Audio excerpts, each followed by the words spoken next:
Welcome to my YouTube channel Madni Talimat. Please subscribe and press the bell icon for more videos.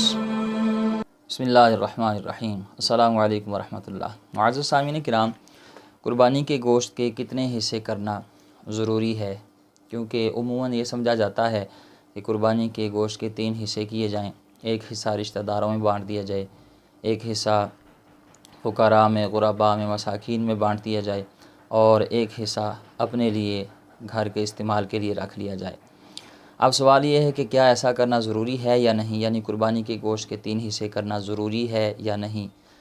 क्या सारा गोश्त ख़ुद घर में इस्तेमाल कर सकते हैं या नहीं। तो सबसे पहले एक बात जान ले कि कुर्बानी के गोश्त के 3 हिस्से करना कैसा है, सुन्नत है, वाजिब है, फ़र्ज़ है, क्या है, मुस्तहब है, क्या है ऐसा करना। पहले आप जान लें कि कुर्बानी के गोश्त को बांटने का तरीका क्या है। तो इसका आसान तरीका ये है कि आप जो कुर्बानी कर रहे हैं उसका गोश्त जो बना है उसके 3 हिस्से कर लें। मिसाल के तौर पर मैं आसान करके समझा देता हूँ। आपने कुर्बानी की है, मिसाल दे रहा हूँ, उसमें 15 किलो गोश्त निकला है, तो आप उस 15 किलो गोश्त के 3 हिस्से करें 5-5 किलो के। उनमें से एक हिस्सा जो 5 किलो है वो ग़ुरबा में, मसाकीन में, फ़ुक़रा में बांट दें। दूसरा हिस्सा आप रिश्तेदारों में, अज़ीज़ व अक़ारिब में बांट दें और तीसरा हिस्सा आप अपने घर में बीवी बच्चों के साथ, वालिदैन के साथ आप उसे इस्तेमाल करें। तो ये है कुर्बानी के गोश्त को बांटने का एक आसान तरीका।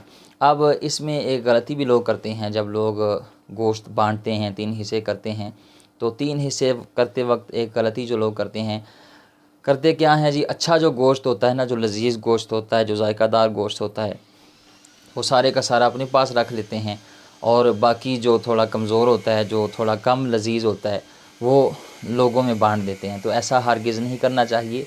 आप जब अल्लाह की राह में कोई चीज़ कुर्बान करें, अल्लाह की राह में कोई चीज़ आप तक़सीम करें अल्लाह की रज़ा की खातिर, तो फिर अच्छी चीज़ तक़सीम करनी चाहिए, अच्छी चीज़ बांटनी चाहिए। मैं नहीं कहता कि आप सारे का सारा अच्छा गोश्त ग़ुरबा, फ़ुक़रा में, मसाकीन में बांट दें, बल्कि आप ऐसा करें अच्छा, और जो दूसरा गोश्त है वो सारे का सारा उसको आप 3 हिस्से करें और एक ग़ुरबा में बांटते हैं, एक मसाकीन में बांटते हैं और एक आप अपने पास रख लें। तो ये ज़्यादा बेहतर है, क्योंकि अल्लाह की राह में जब भी कोई चीज़ खर्च करें, जब भी कोई चीज़ अल्लाह की राह में पेश करें, कुर्बान करें, तो वो अच्छी चीज़ ही देनी चाहिए।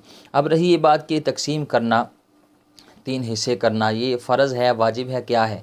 तो इस हवाले से याद रखें, अगर आप किसी की तरफ से कुर्बानी कर रहे हैं, आप अपने मरहूमीन की तरफ से कुर्बानी कर रहे हैं, फ़ौत शुदगान की तरफ से कुर्बानी कर रहे हैं और उन्होंने वसीयत की थी मरने से पहले, मरने वाले ने कहा था कि मेरी तरफ से बाद में कुर्बानी करना, तो अगर आप किसी की वसीयत पर अमल कर रहे हैं और उसकी वसीयत को पूरा कर रहे हैं, कुर्बानी कर रहे हैं, तो ऐसी कुर्बानी का कुल का कुल गोश्त, सारे का सारा गोश्त आप सदका करेंगे। उसमें से आप एक लुक़मा भी नहीं रख सकते, वो सारे का सारा सदका करना ज़रूरी है।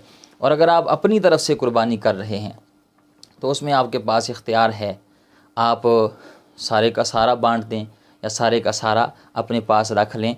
तो ये कोई फ़र्ज़ वाजिब नहीं है कि आप उसके 3 हिस्से करें, लेकिन बेहतर ये है, अफजल ये है कि आप 3 हिस्से करें, एक हिस्सा फ़ुक़रा में, एक अपने रिश्तेदारों में और एक हिस्सा आप अपने पास रख लें। उम्मीद है बात समझ गए होंगे। अल्लाह ताला हमें दीन इस्लाम की सही मानों में समझ बूझ अता फ़रमाए।